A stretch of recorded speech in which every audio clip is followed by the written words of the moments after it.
who are not familiar with the history of this event, it struck me a number of years ago when I came onto the Board of County Commissioners, and I'm Missoula County Commissioner Dave Strohmeyer. What struck me is that there really was no forum for information sharing between various groups, organizations, government entities that dealt with what we were all doing collectively on the heritage front. So hence the Heritage Roundtable was established pre-pandemic. And today we are easing back into the hybrid mode. We originally started this all in person, went all virtual, and now we're in a hybrid mode today. We'll see if the technology pulls through for us. So far, so good. And the way we're working it today is, as you could see from the agenda, if you've had a chance to look at it, there are only 2 agenda items today. The welcome, which I'm doing right now, and then also the roundtable discussion, which is an opportunity for us just to each individually, as representatives of the groups or organizations that we're affiliated with, fill the rest of us in on what you have cooking in your world. The last couple of meetings were pretty agenda heavy in terms of predetermined agenda items. So we thought for this one, we would leave it a little bit more open so that everyone has a chance to share what they are doing and working on. So again, thank you and welcome. And Violet Plummer, who is here with us in the room managing the technology, will do a little bit of a roll call here and give all of you online an opportunity to introduce yourselves, and then we'll introduce ourselves here in the room. So Violet. Sure, I'll just go through and call the folks' names out that I see are here on the call today. If you just want to briefly introduce yourself, that will be perfect. First on my list, we have Missoula County's own Chet Krauser.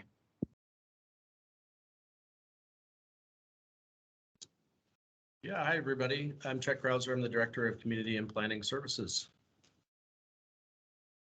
Thanks, Chet. Also in Missoula County, we have Jerry Marks. I think you might be muted, Jerry.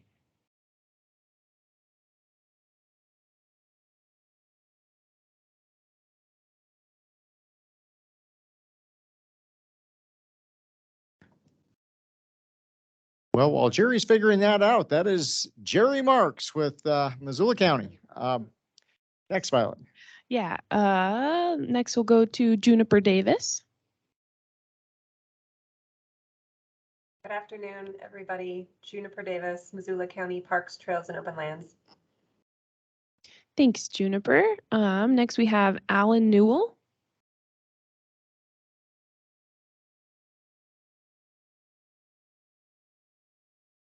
And Alan, you might have to unmute yourself. Not hearing from Alan, we'll go to Leif Fredrickson. Hello, Leif Fredrickson. I'm with the History Department at the University of Montana and the Documenting COVID-19 in Missoula County project. Thanks so much, Leif. It looks like Alan is now unmuted. Alan, do you want to go ahead? Yeah, I'm Alan Newell with the Missoula Downtown Foundation. Thanks, Alan. Next on my list is Jimmy Grant. Hello, I'm Jimmy Grant with Historical Research Associates and the Missoula Downtown Foundation. Thanks, Jimmy. We'll go to Jody Miller. Hi, everybody. I apologize for not having a camera. I'm using a monitor that doesn't have one. My name is Jody Miller, and I'm the archaeologist for Bureau of Land Management here in Missoula. Thanks for having me. Thanks, Jody. Next, we'll go to Paul Felicetti. And Paul, we can't hear you. Okay, can you hear me now? It's faint, but we can hear you a little bit. Okay, I'm Paul Felicetti with A&E Design and the Historic Preservation Commission and the Missoula City Cemetery. Thanks, Paul. I'm glad you found the microphone, Paul. I thought I was going to have to tell A&E Architects to invest in better technology for their employees. And then last on my list participating online today is Thompson Smith. Good day, everybody. My name's Thompson Smith. I work on history and ethnogeography projects for the Salish Kalispel Culture Committee, which is a department of the Confederated Salish and Kootenai tribes. Glad to be here. Thank you, Dave, for making this whole thing happen. Thank you. And I think that's it for our virtual participants, but if the folks in the room just want to go around the table and just quickly introduce yourselves, that'll be perfect. Sure. Commissioner Slotnick. Thanks. I'm Josh Slotnick. I'm one of the county commissioners, and I'm just going to be able to be here for about 20 more minutes, but I've never been to one of these meetings and wanted to check it out. So there you go. Thank you. Sure. Hi, everybody. I'm Matt Lotzenhauser. I'm the Executive Director with the Historical Museum at Fort Missoula. Again, Dave Strohmeyer, County Commissioner. Hey, I'm Kim Brigman with the Bonner Milltown History Center and the Mullen Road Conference 2023. Bill Weichel, I'm also with the Mullen Road Conference 2023. Excellent. Well, thank you all. It's great to have such a group. It looks like we just lost the commissioner. Okay. Since we do have a quorum, just to make sure that we cover all of the bases with state law, is there any public comment on items not on today's agenda? That is good. So sticking with our agenda, let's just begin our round robin here of what is happening heritage-wise in our various spheres of influence and world. And I will kick things off with not something from me, but a statement that is from Sharon Gressel up in the Upper Swan Historical Society. She was wanting me to pass on a message since she could not make it today, so I'll go ahead and read her message. She says that the Upper Swan Valley Historical Society has two significant display events this season.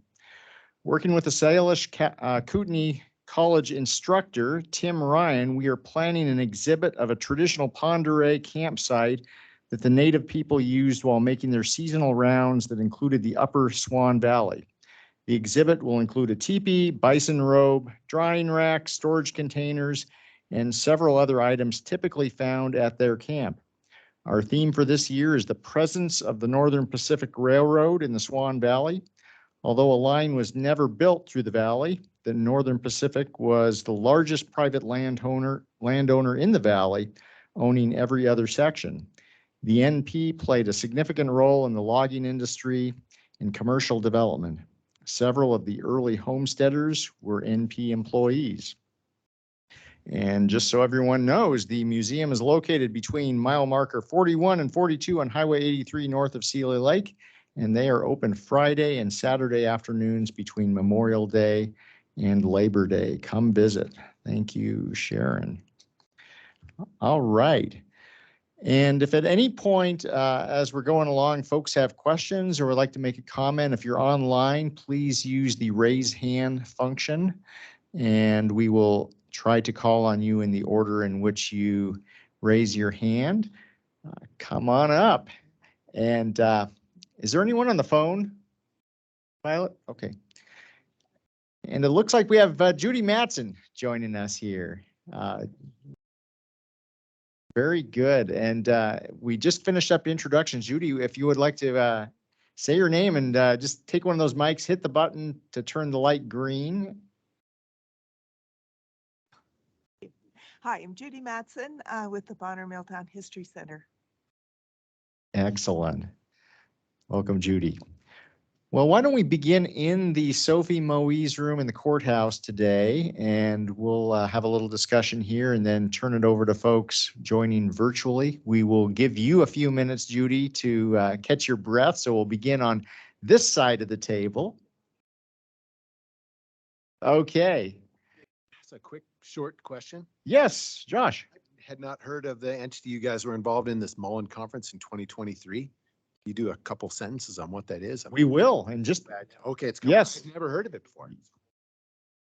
why don't we, since Josh's time is limited here, so Bill and Kim, tell us what's going on and maybe start with Mullen. We are, I guess, somewhat obliged as Missoula County to host the 2023 Mullen Road Conference.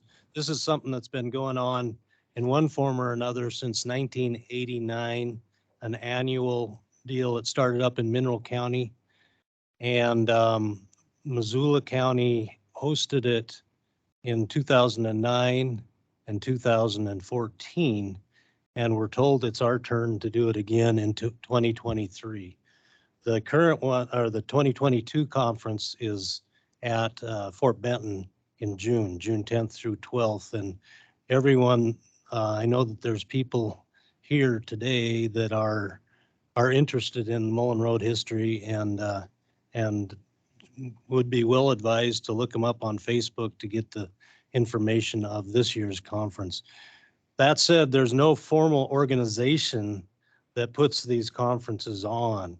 So I'm here with Bill Weichel and Judy Matson. We were all involved in putting on the one in 2014, but we're interested in finding people in this group that might be interested in helping us in one form or another. Planning committee. It's a day of what do you call them? Speeches, not speeches, presentations, usually on a Saturday, a Friday night reception, and then the day of Saturday speech or presentations, and then on Sunday, we've typically had bus tours along the Mullen Road. We're not married to that format, but that's the way it's been in the past.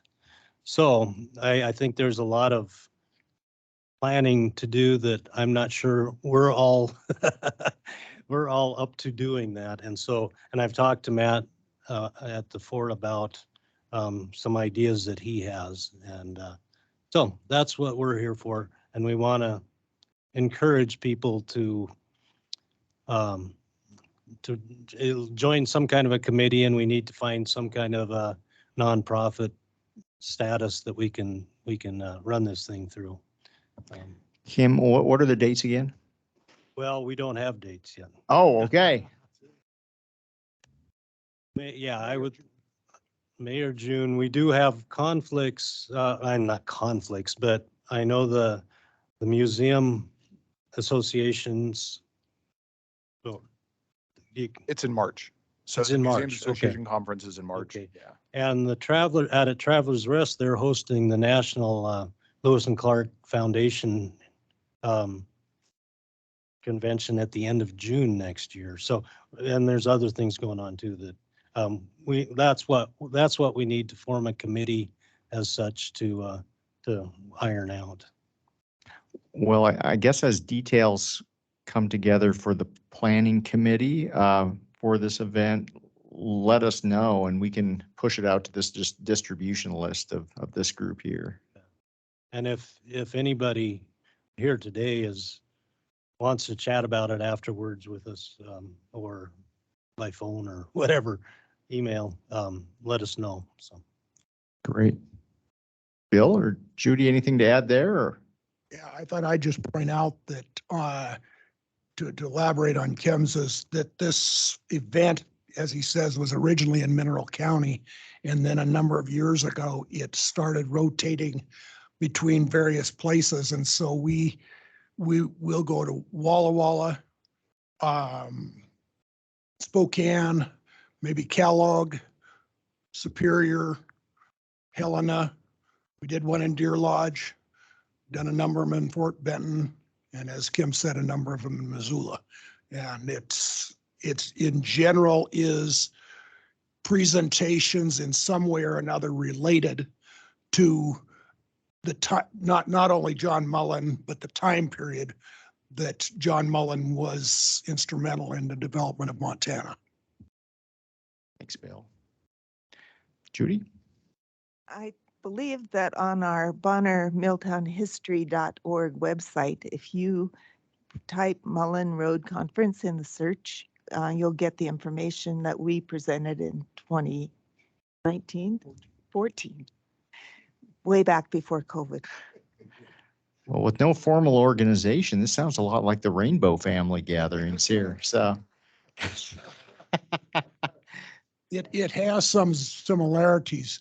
Typically, there's maybe 30 to 50 Mullenites that are hardcore that will show up wherever and whenever. And then there's 50 or more locals that will attend just for the informational purposes.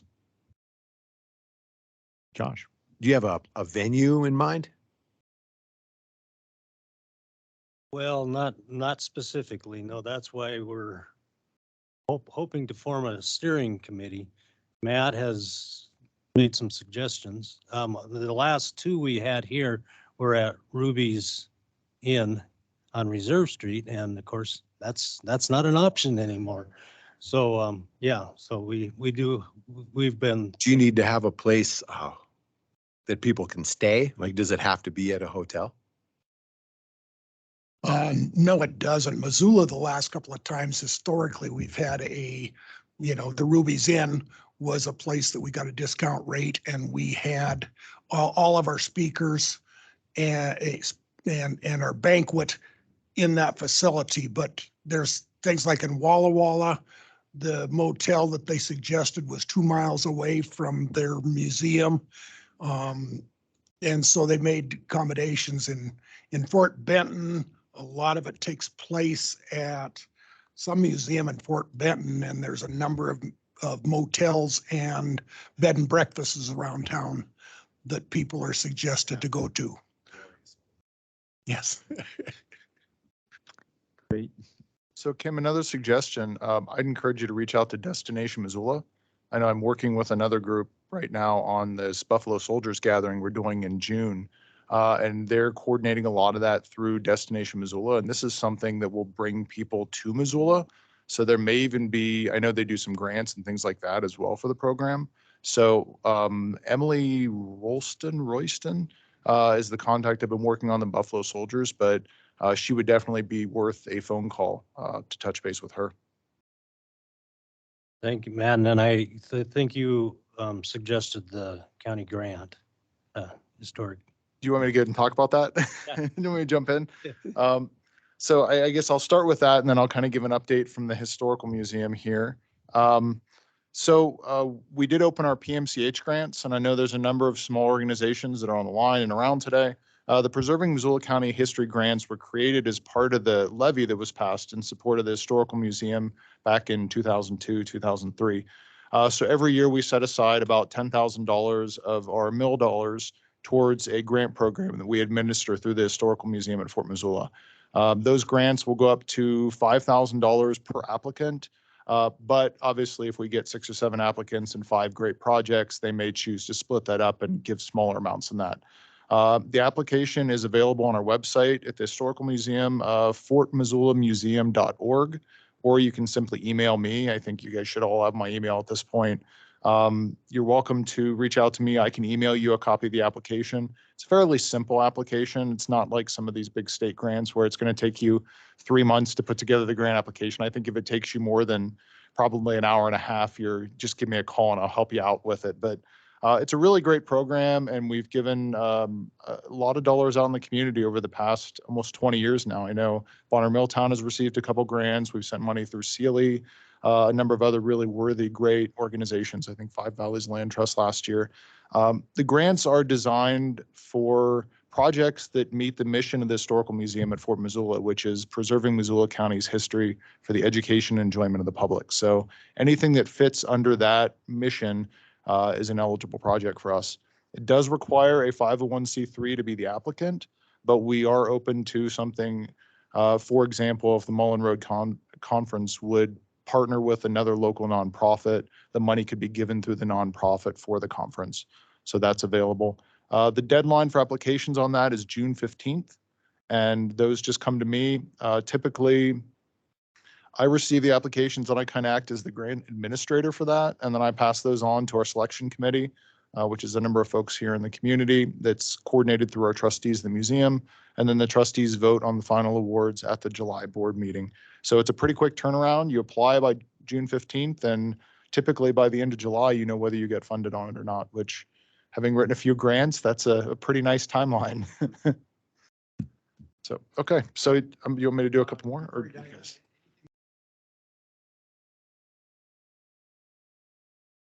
Well, just on behalf of our museum itself, we were very happy to resume our programs. We have 3 annual winter history roundtables, and we branched out this year due to COVID actually, and learned how to do hybrid Zoom meetings. So our Dusty Dayshaw's meeting, for example, reached people all over the US and England, people from his neighborhood tuning in. So we grew a little bit in that regard.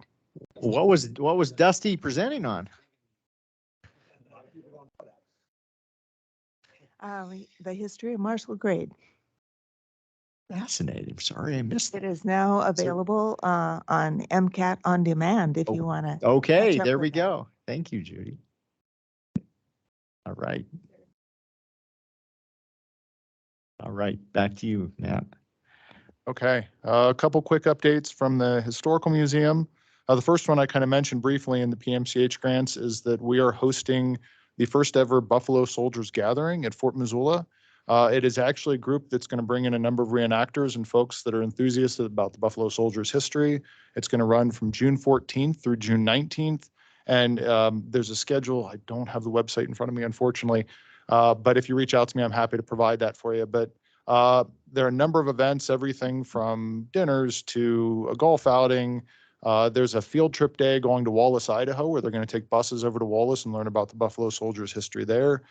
A number of speakers. We're going to do some documentary film showings at the Roxy Theater. So it's really a fun kind of a week-long event.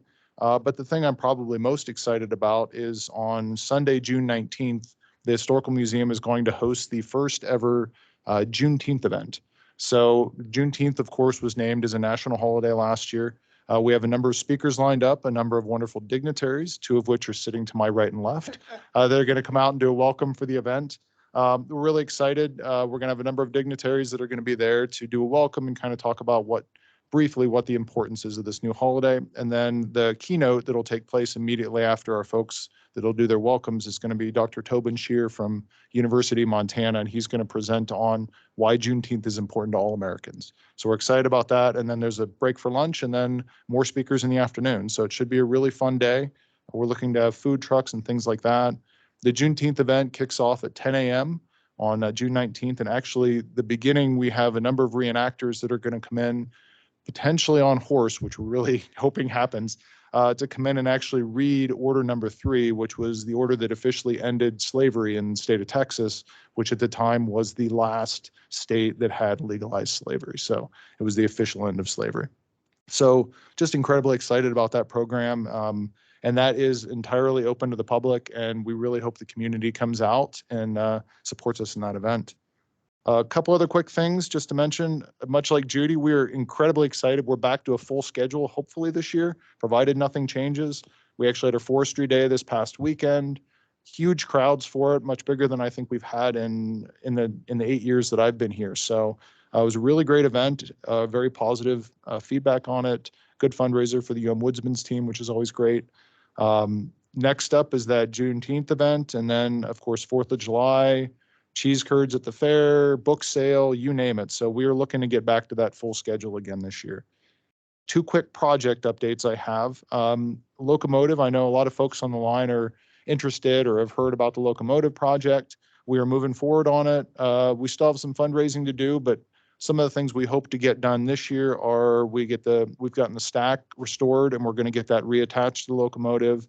We're hoping to get all the windows and doors replaced, and we're working with a carpenter on that. Possibly do some painting. And then the other big thing we're still trying to figure out is we need to do some work on the tracks themselves and replace some of the ties. So we're still trying to work through details and find somebody that can do that for us. I've been assured that we could possibly do it with our volunteers, but a job that would take us 6 months would take a professional 6 days. So we're trying to find somebody else that's interested in helping with that. Last one I'll mention briefly is our Barrack Restoration and Reconstruction project. So this is the one we received the Japanese American Confinement Sites grant for in 2021. That project is coming along. We are less than $20,000 away from raising the nearly $800,000 it's going to take to do that project. So we're really close. We've already had a series of really great meetings with A&E Architects. They're kind of handling the design of that. So we're going to spend about the next 5 months, I believe, finishing up final design and getting all the drawings ready. About a 6-month period for permitting and then choosing a construction contractor. And we're hopeful that we will begin work on hopefully April 1st of 2023 with a completion. I'm crossing my fingers for August of 2023. So for those of you who don't know, that project will take a barrack that we received from DNRC and fully restore it inside and out, and then reconstruct a second barrack using the one that was at the fairgrounds as a template for it. The first building will be fully restored inside and out. Will be set up on the inside to be an immersive experience. So as visitors step in, it will look like the internees have just stepped out. We think that pairs really well with the exhibit next door that's more of a gallery style exhibit. So they step in one building, they feel the history and see kind of the scene set, and then they step next door and they can see pictures and learn about that history. The second building is actually, from a museum standpoint, every bit as exciting, is that it will be a state-of-the-art collections building with full climate control, humidity control, and all those things going. So as our collection continues to balloon up above 50,000 objects, we need all the professional storage space we can get. So just a lot of really great, exciting things happening. And as always, anybody on the line that wants to ask questions or you need help with something, or like Kim reached out to me about the Mullen Road Conference, I'm always there. Just shoot me an email or give me a phone call and I'm happy to chat. Thanks. I'm glad I could learn about these two things. They're both really great. Thanks a lot. You have to run, but I really appreciate I got to learn about these things. And huge congratulations on that. It's 20 grand away from 800,000. Thanks, Josh. Last thing on that. Sorry, Dave, I'm going to jump in again. Knowing maybe a number of the other organizations are involved in this, but Missoula Gives is this weekend. We are hoping to raise that last $20,000 with Missoula Gives. So if you can, please consider a gift as part of the Missoula Gives campaign, not just to us, but there's, gosh, 100 different organizations that participate in that. We're so fortunate to have these type of organizations in our community and a community that supports them the way they do. So check out Missoula Gives. If you haven't already liked us on Facebook, you'll see plenty of Missoula Gives material in the next week. But if you can, please consider a gift to that and support your local nonprofits. Thanks, Matt. All good stuff. So before we go to folks in the virtual room, just a few other items related to what Missoula County is up to. And I won't go into too much depth because we have some of the real experts on the line who can speak to these items. First off, the COVID-19 documentation project. Leif Fredrickson is with us from the University of Montana. This is a pretty exciting project to document, not only just documenting our experience living through COVID-19, but doing so in a way that provides a record for future generations so that looking back on this, they might be more resilient and know how to respond to such things as they arise in the future. Lalonde Ranch, which is owned by Missoula County out by the airport. A lot of exciting developments, so to speak, there. Developments as in related to the preservation of the history of the Lalonde Ranch. We're really excited about all of that and more good news to come. And this probably is not the last time you'll hear it today, but July 16th is the dedication of Bear Tracks Bridge in downtown Missoula. This is a big deal. Hopefully, Thompson, you can speak to this a little bit if you want, or anything else when we get to you. But there's a couple elements related to this underway. There's a committee that is working on signage for the bridge, and this includes both place name signage and also interpretive signage.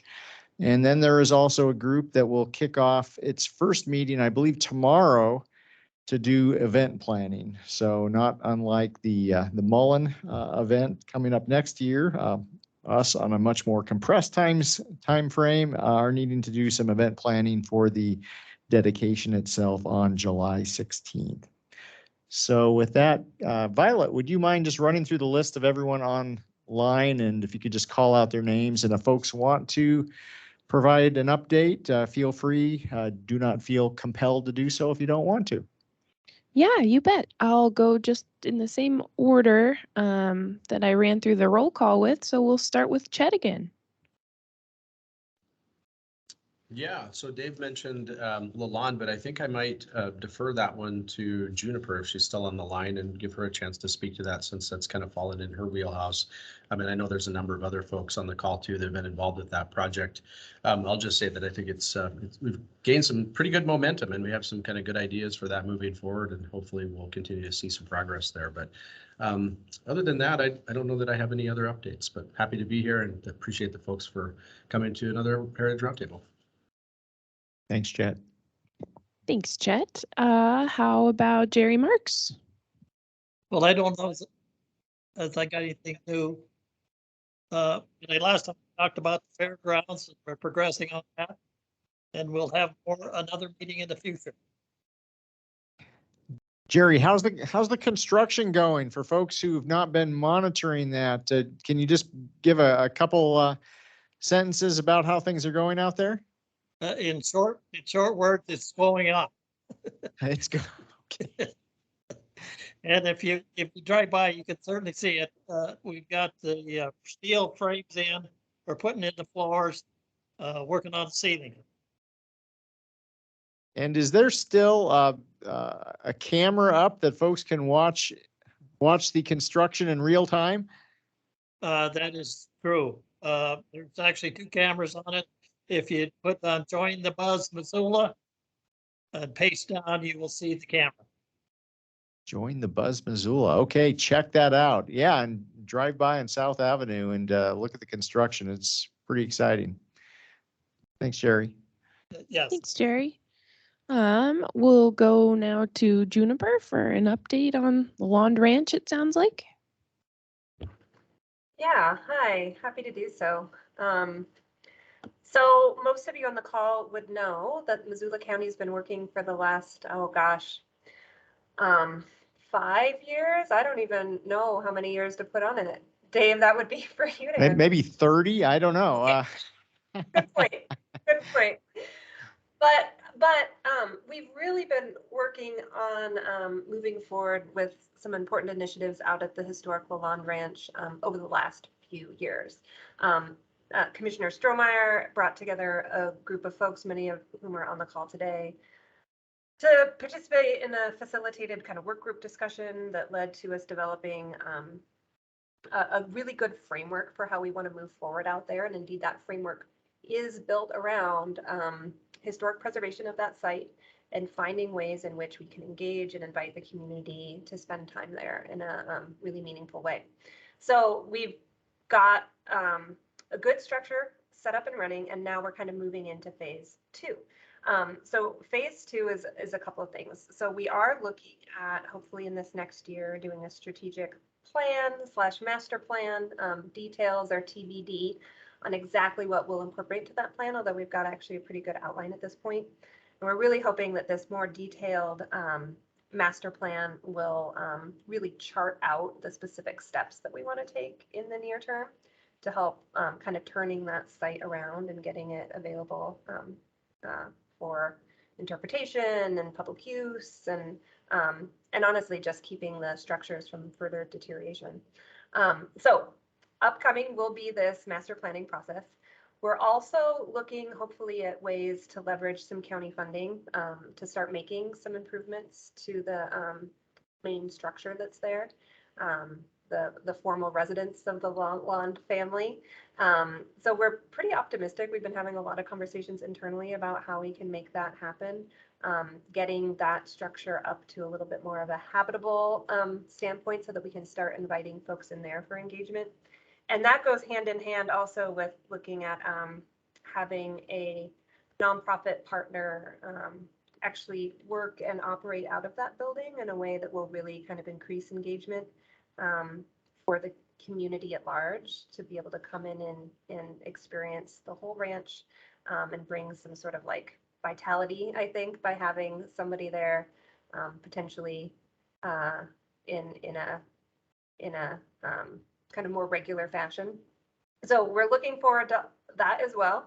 And then finally, I'll just mention that we're having more of a maintenance presence out there, trying to do a little bit better of a job, keeping up on the day-to-day and the season-to-season.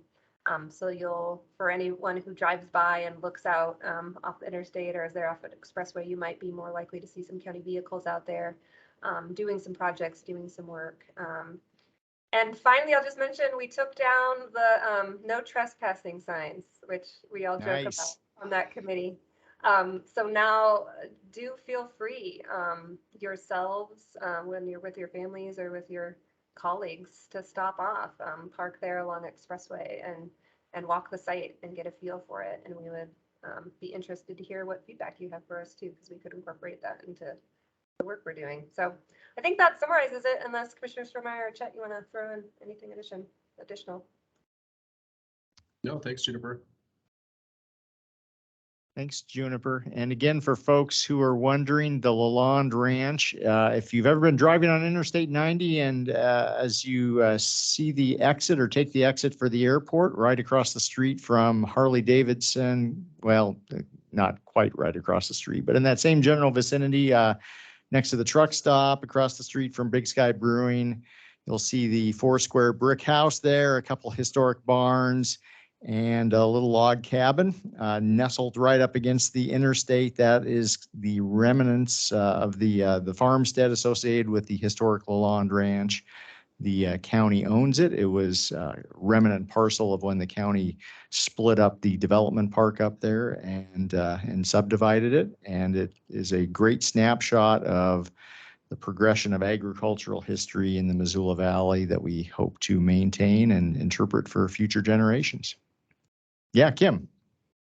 I'm wondering if you've considered tours and specifically school tours as this is going on. Yes, absolutely. We've had discussions of how to, whether it's through school groups or I don't know if we ever landed on, there's a historic preservation days in the month of, is that in the month of May? It is. It is actually. So it's Historic Preservation Month.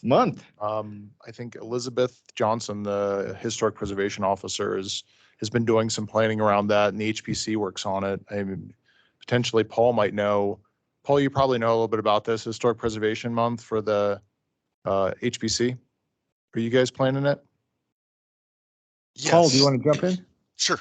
Yeah, Matt's correct. HPC is looking at Historic Preservation Month activities for May. And in addition to the regular kind of activities, the Lalonde Ranch is one that we're looking at having a day where there'd be some volunteers up there talking about the ranch, and people could come up and just tour around and check out the buildings. I don't know that we'll have the buildings open yet to the public, but definitely the exterior should be open. Something still to be worked through.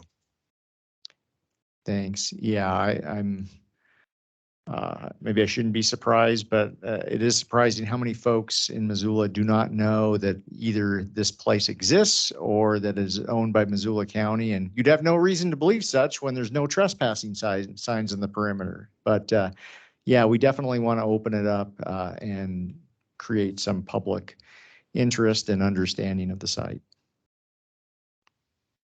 Yeah. Great. Okay. Sweet. Thanks, Juniper. Thanks, everybody. We'll go next to Jody Miller. Hi, everybody. It's been at least 3 years since I've attended one of these meetings. It's good to be back. And the last meeting I was at, the county had just purchased the Lalonde Ranch. So it's exciting to hear how it's progressing.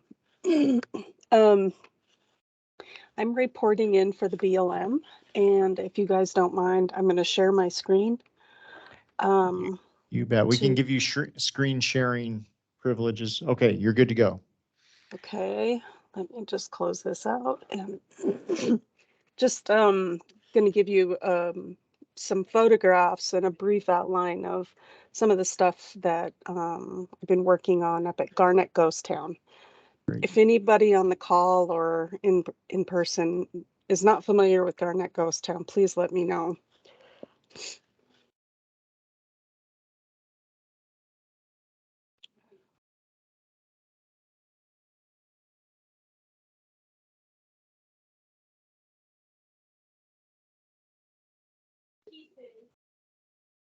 Hang tough here. That's okay. If folks online are wondering, we have a great spread of refreshments here in the Sophie Moise room. So you are really missing out. You'll want to come in person next time. Not really, but.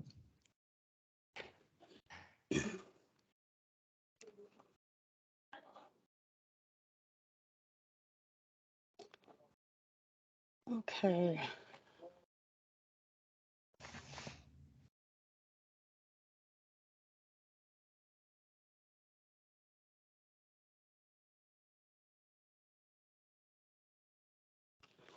Can everybody see this? There it is. Yes. Okay. So just a brief sort of mission statement about Garnett Ghost Town. We manage this land, or excuse me, this town and the buildings in a state of arrested decay. And what that means is we're perpetually straddling the fence of making these buildings look as if somebody walked out of them, excuse me, left them, walked out of them, 100 or more years ago, but so that it has that integrity, that setting, and that feeling of being a ghost town. Straddling that with keeping these buildings standing. And it's a challenge because this small ghost town is above 5,000 feet in elevation, and they were never built to last. These were miners who came to Garnett to make a fortune and leave. And they just needed a roof over their head, literally. So we have a handful of these miners' cabins at Garnett, and then we've got some more, more ornate places, for lack of a better word. So this is the cabin that you're looking at here. It's just called 12A. We have no idea who lived there. We just know it was a miner. And each of these buildings are on a rotation based on condition assessment need, what needs to be stabilized first, what can wait, that sort of thing. So this one had been on the list for a while, and in 2020, October of 2020, we have an intergovernmental agency agreement with both the Region 1 Forest Service and Glacier National Park to utilize their expertise of building stabilization. It's kind of a rare skill set, and it's hard to come by somebody who understands Secretary of Interior standards for buildings that are located in a town such as Garnett that is listed on the National Register. So this is 12A. This is the front of it, and this was before any stabilization occurred. And so the problem with this building, you can see it's a little cantered, but that's generally not a big deal to us because it looks abandoned, looks like a ghost town cabin. But you can see this is the northeastern side of the building, and there's a large stump poking out right next to the building. And you can't really see it in this photo, but that stump is jacking up that side of the building, creating tension on the other side. Something you can't really see in these photos as well is that 12A and several of these other cabins are located on a hill slope. And just through natural erosion and, the mountains sloughing off the way mountains do, the backside of the building and the backside, or the backside of each side has a tremendous amount of earth deposition to the point where they're burying the sill logs being the ones at the very bottom, and they rot out fairly quickly. So first thing that had to happen on this building was we needed to remove that stump.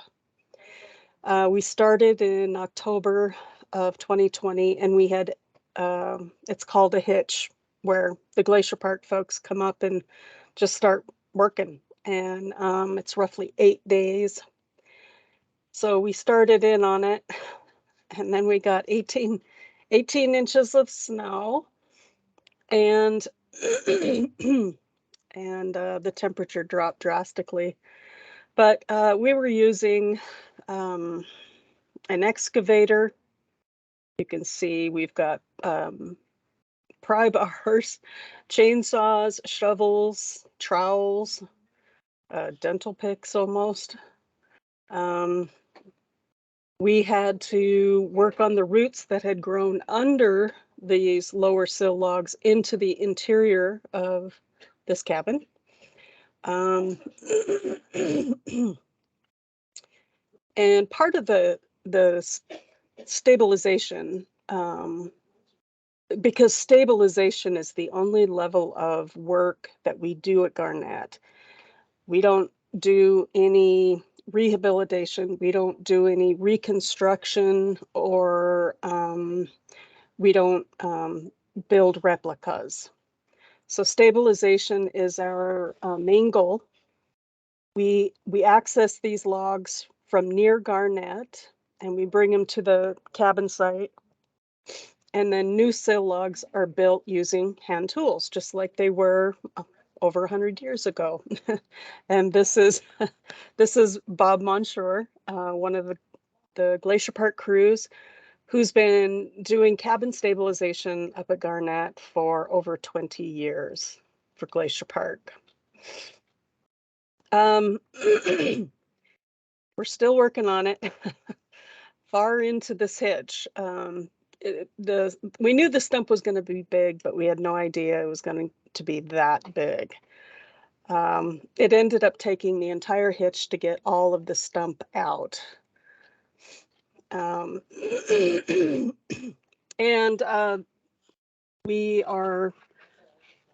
Glacier Park is coming back this month, and they're going to finish that building finally. So that's the big project for this field season, is to, now the stump is gone, is to replace these rotten sill logs across the bottom and stabilize it so that it won't fall down on people when they're inside it looking around. Right now we have it boarded up because it was too unsafe. Another project we're working on up at Garnett Ghost Town is the Wells Hotel. That's what we're looking at right now. It was one of the fancier buildings in Garnett. And it used to have a very stately staircase going up to the second and third floors. That's the banister railing of the entire staircase was stolen in the late 60s. You can see from this photo that these two front doors do not match. And that this door over here is looking kind of rough as well.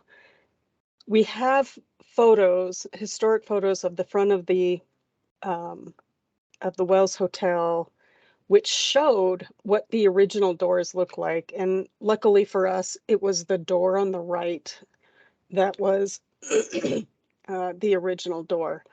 So Region 1 Forest Service, their team was able to remove this door and use most of the bones within the door to build a new door. And this is the end product. Again, we manage this ghost town in a state of arrest so that the feeling and the setting is like being in a ghost town, a true ghost town. So we do not treat these doors with, you know, shellac or anything like that. We just kind of let the weather take its course on them. We do put a mixture of linseed oil and mineral spirits together to treat the wood every 2 to 3 years on all the buildings. So that's the only kind of treatment that these doors will get. Another another thing, and I don't have the photos to show it, but we had a local cabinet maker, I believe is his title. He recreated the original banister on the inside of the hotel as well. I don't have a photo of that, I'm sorry, but and it is that banister is in like brand new shape. And the reason why we chose to take it all the way for the banister is because it's an immediate comparison that the public gets to see. This is what this is what a building who gets, you know, that gets some funding and some work to look a certain way. But if you don't do these things, these buildings will fall. And then the comparison of the brand new banister just gives the public an idea of what this place looked like when it was in its heyday, so to speak. And then we have several windows at Garnett that had, over the last 40, 50 years, the windows were all replaced with plexiglass. And I think it was because the windows were all broke out. And plexiglass was the easiest and I guess maybe heavy duty enough to keep out most people. So we've been slowly working through all the plexiglass and getting it changed to high tempered glass so that it's more difficult to break, but looks much better than cloudy plexiglass. And we still have some windows left that need to be switched out, but we're at least 80% finished in Garnett with that. And then Aaron Carey, our field manager, wanted me to report to the Heritage Roundtable that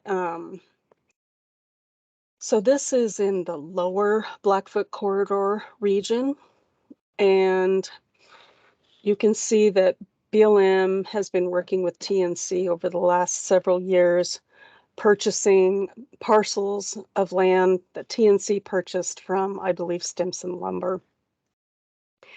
So in 2014, we closed on the Morrison Mountain area.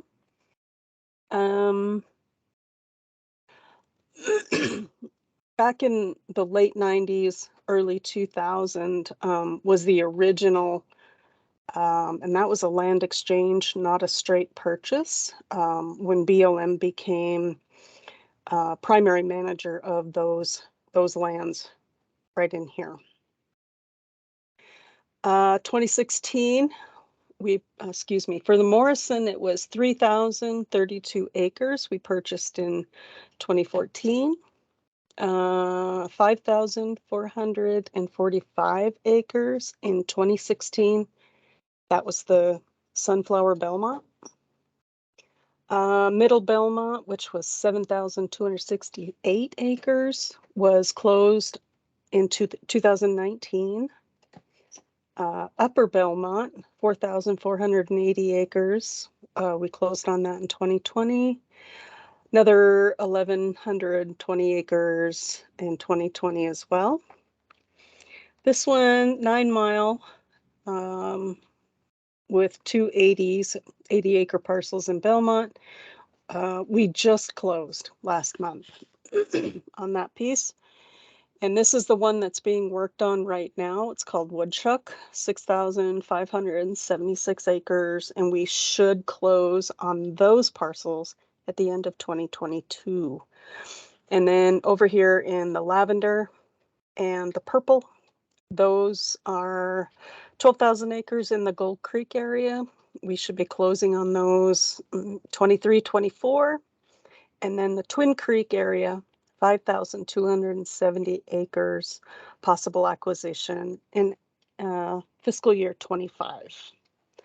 And that's all I have unless there are questions. Thanks, Jody. That was fantastic. Great update. And I think the next time someone calls complaining about road maintenance, I'm going to tell them it's just in a state of arrested decay. There you go. See how that flies. And Jody, if you could do me a favor, I could have sworn that we had the Lolo National Forest on the distribution list for today's meeting, but if you could shoot me a message with whoever your counterpart is with the Lolo so we can make sure they're invited next time, that would be great.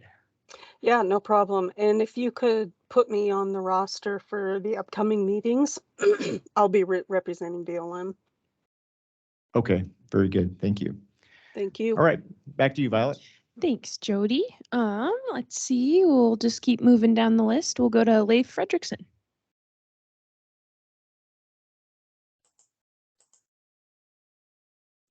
All right, hello. So I am working on the Missoula County COVID documentation project, and we are at the end of May. We are going to launch our public site that's going to be launched through the University of Montana Archives. But it'll be a site that's open to the public.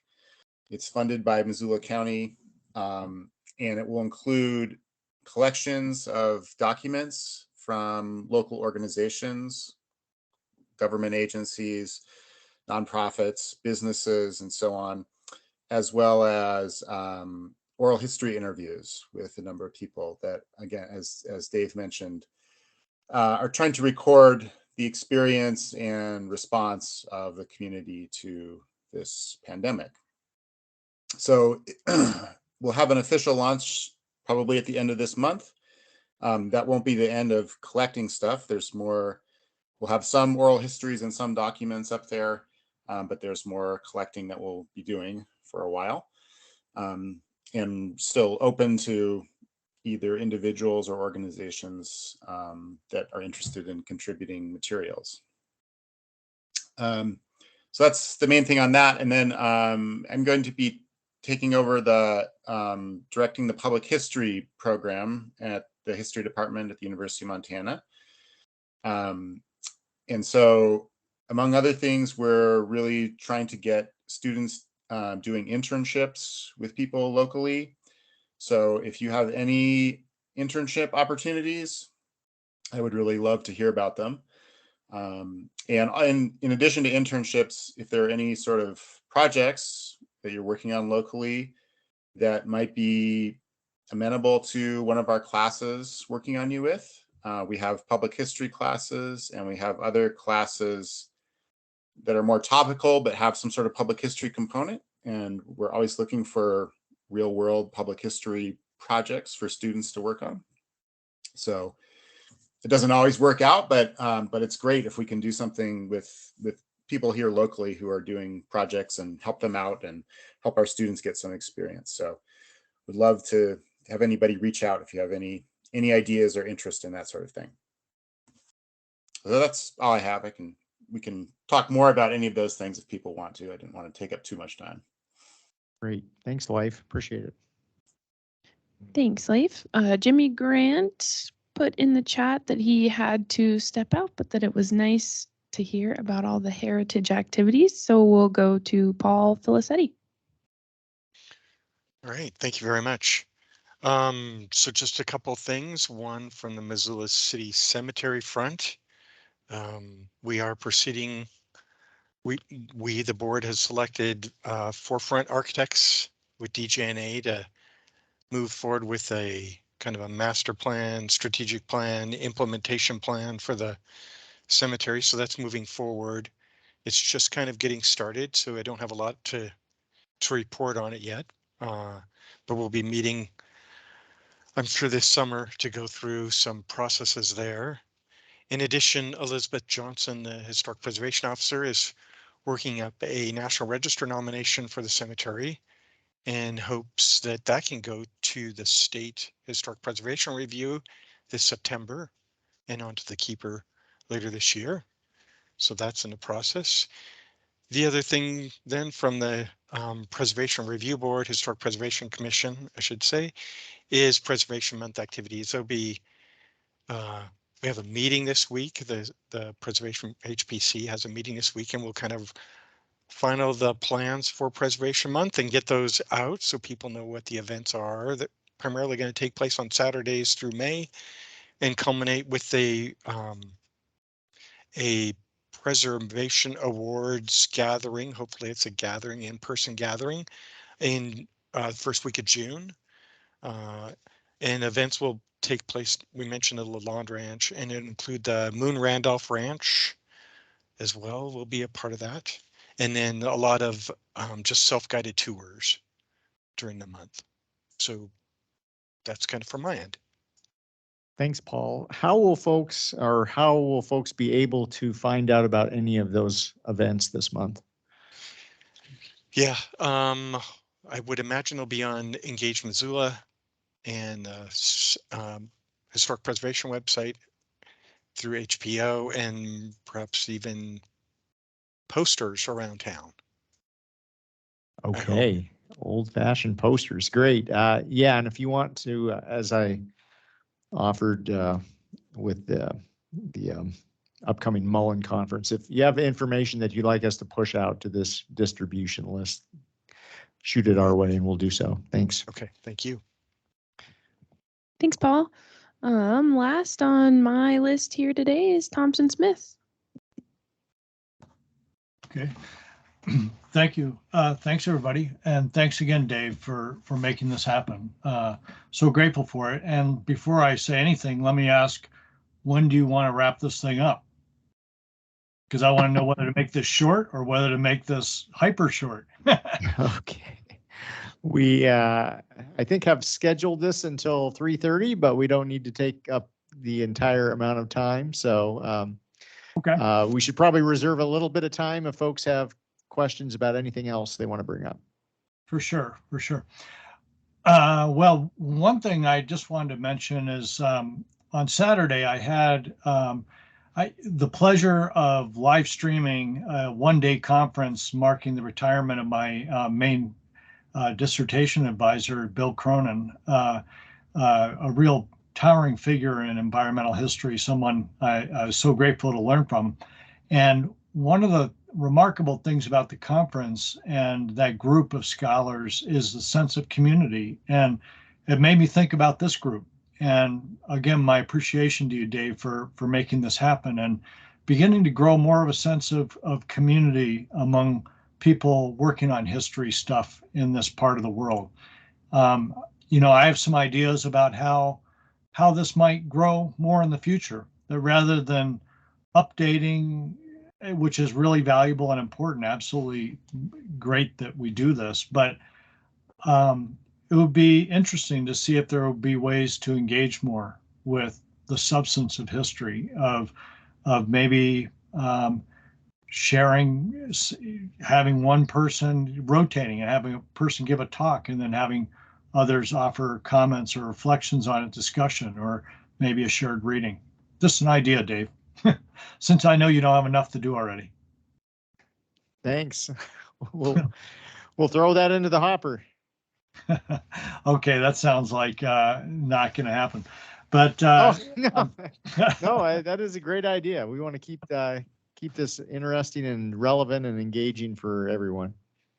Yeah, well, I don't know. It'd just be interesting to find ways to keep learning from one another even more. So a few things that are coming up here on Monday evening. They have the opening of the annual river honoring environmental event along the Flathead River between Moise and Ronan, between Moise and Sloan's Bridge. I think there are ways to find where it is online. And it then, the opening on Monday evening is followed by 2 days in which kids mob the place. It's happening again now after a 2-year hiatus due to the pandemic. It's really remarkable. It's the largest outdoor environmental education event that happens in Western Montana, and there are history and cultural components to it. There's kind of a men's station and a women's station of Salish Kalispel elders. So anyway, everyone is welcome to drop by there. It's really a remarkable thing. And this year, Thompson, what was the date and time again? This coming Monday evening at 6 p.m. is the opening. They have an opening ceremony. Okay. It used to always be led by Pat Pierre until he left us a couple years ago. But this year is going to be special because last year the Tribal Council of the Confederated Salish and Kootenai Tribes passed what's called the Cultural Waterways Ordinance. And just as the passage of the Mission Mountains Tribal Wilderness designation in 1982 was the first time in the nation that a tribal government established a tribal wilderness area, this is the first equivalent of a Wild and Scenic Rivers Act. It's a tribal equivalent designation called the Cultural Waterways Ordinance. And the first river that was designated as one is the Lower Flathead River, which, as some of you may know, since the construction of what used to be called Kerr Dam, now Salish Kasanka Cutley Sped Dam, since the construction of that dam, it was finished in 1938, the river has been threatened by the construction of many additional dams over the years, some of which were stopped kind of miraculously at the last moment, including the Knowles Dam, which was stopped in 1962 and would have flooded the entire river from near the confluence with the Clark Fork at Knowles all the way up to above Sloan's Bridge, if I remember right from the flood maps. That was stopped at the last moment. And it's kind of an interesting marker of how the history of environmental politics has changed over time. Because just before that time was the gigantic event in environmental history in which the Sierra Club, led by David Browder, signed off on Glen Canyon Dam in exchange for the promise that no dams would ever be built in the Grand Canyon itself. And that caused a major rupture and really a rise of the awareness of the environmental impacts of large dams. And it was followed roughly 10 years later by the passage of the Wild and Scenic Rivers Act in 1968. So Knowles Dam was 1962, and one of the real champions of it was Lee Metcalf. And that's so interesting because many people who know about the history of Montana politics know that Lee Metcalf is known possibly first and foremost as an environmental senator from Montana, the Lee Metcalf Wildlife Refuge, named after him in the Bitterroot. So anyway, river honoring this next week. The next thing I want to mention is the grand opening of the Cskt Bison Range on May 21st. That's going to be really a powerful, amazing event and something of interest to those of us working on historical and cultural exhibits, because the Culture Committee, where I work, we wrote or edited over 30 signs and panels that amount to a complete redo of the visitor center.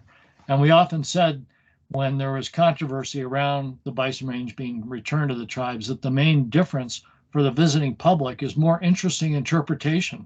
So now the rubber's going to hit the road and we'll see if that pans out. I'll be interested in your feedback if and when anybody in this group gets to head up that way. So that's May 21st. Sometime this month or next month, there's going to be a dedication of 2 signs that we got up along the pedestrian trail along Grant Creek. thanks to the amazing Grant Creek Trails Association, Bert Lindler and many others who are involved in that. Jimmy Grant was part of that. Couple signs on that trail. Those are, I think they may be already installed. I'm not sure, but the dedication kind of them will be happening soon. The next thing after that is something that really isn't probably of interest to this group, except maybe Dave, and that's the Language and Culture Camp. And the reason I think it might be of interest to Dave is that Sarah Bell emailed me this morning saying, where can Dave go to get practice in pronouncing Salish words? So there you go, Dave. Okay, I guess that's forthcoming for me. Yeah. So that was kind of in follow-up to us sending our suggestions on the new brochure for the Paxson paintings in the county courthouse. And there were a number of Salish words in there, so we sent recordings of them all. But you could listen to them, Dave. I mean, if you don't yet have too much familiarity pronouncing Salish phonemes, you might listen to those things 100 times and still have a little bit of a challenge. I always tell people I can teach people how to speak Salish with a New York accent, but that's about as far as that goes. The next big thing, which Dave and Jimmy have both been involved in a lot, and Matt a huge amount, is the stuff around Bear Tracks Bridge, which is interpretive signage. We're still working through some questions on that. Banners for the light poles on the bridge, and a historical booklet, which is done except for a little bit of graphic artist tweaking. So that's the dedication of the bridge is going to be July 16th. Did you mention that already, Dave? I did, but I also mentioned that it would not be the last time folks heard it uttered today. So thanks for mentioning it again, Thompson. Sure. And that is also Treaty Day, the day that the Hellgate Treaty was signed. I don't know what's going to be happening in that regard on that day this year because of Bear Tracks. I think it remains to be worked out. We also just completed our largest to date set of ethnogeographic signs. This one for what in English is called the Mission Valley and Mission Mountains. And those are in the process of being installed in 6 locations up here. So it's an amazing amount of information from the elders that it packed into these signs of Salish place names. Roughly 200 Salish place names on this particular map. And let's see if there's anything else I wanted to mention. The last thing is we just finished a comprehensive brochure and guide to Culture Committee materials, and that'll be available as a PDF on our website pretty soon. It's going to be kind of a pricey item to buy a printed copy of because it's almost 70 pages long, full color. Unless you mass produce something like that, it's a little bit expensive. Anyway, anybody here can contact me about that, but it's a really nice introduction to the huge amount of material that's now publicly available that the Culture Committee has produced, not just in history and geography by any means. Much of it is Salish language material. So, and we also have lots and lots of pages in there about signs, interpretive signs and markers, museum exhibits, and so on that we've contributed to that are out there. So that's it. Thank you very much. Thanks, Thompson. That's great. All right, we have just a few minutes. Anyone have anything else they want to add, or did we miss anyone out there, or questions, comments? This is Jody. I have a comment, or excuse me, a question for Thompson. Yeah, sure. The publicly available documents from the Culture Committee, what date was that again? What that document would be available? Oh, what date? Oh, I'm not sure, because I'm not the boss. okay. But it'll be soon. I would say certainly within the next month, it should be on our website, which is, we have a new website now, by the way. It is cskt.salish.org. So cskt.salish, all one word, .org. My other question for you, Tom. Okay. I'm sorry. Maybe I should just call you offline. Do you happen to know if the tribal produced history project, fire history project is something, do you know if that is available for purchase? Well, if it's what I think you're talking about, it always was an online kind of thing. It wasn't a book. It was a and it's freely available online. Okay. If you I can. It's a complicated URL, so if you email me, I can send it to you. Yeah. So just and in fact, that's in our brochure and guide because the Culture Committee contributed the history sections of that project. But yeah, my email address is thompson.smith@cskt.org. I have your number too, Thompson. I'm actually going to be giving you a call. I've got a few things I'd like to chat with you about. Okay. Thanks. Sure. No, you're welcome. Thank you. Thanks for that, Jody. Thanks, Thompson.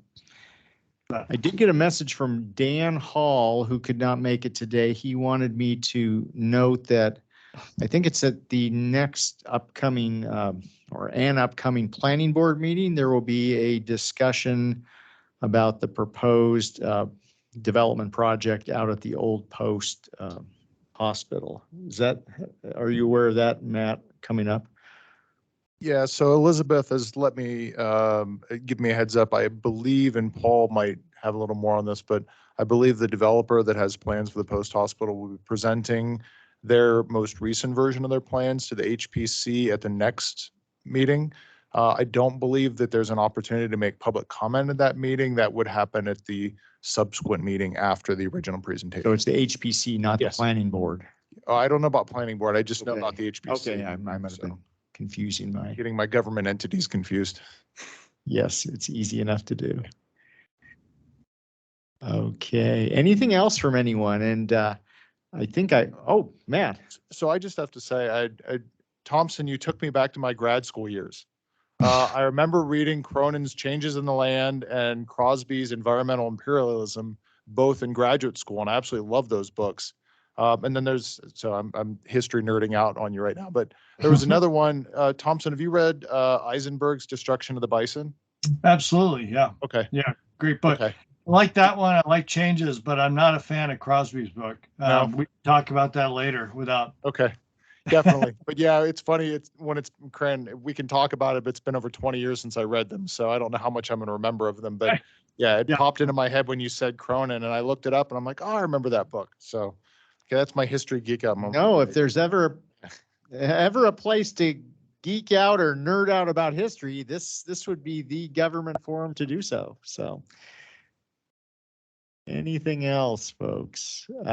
And I think what we might want to do following this meeting, and we'll be circling up again in the fall, a date yet to be determined, but I'm thinking maybe we'll try to get a poll or survey out for folks to just get some input on.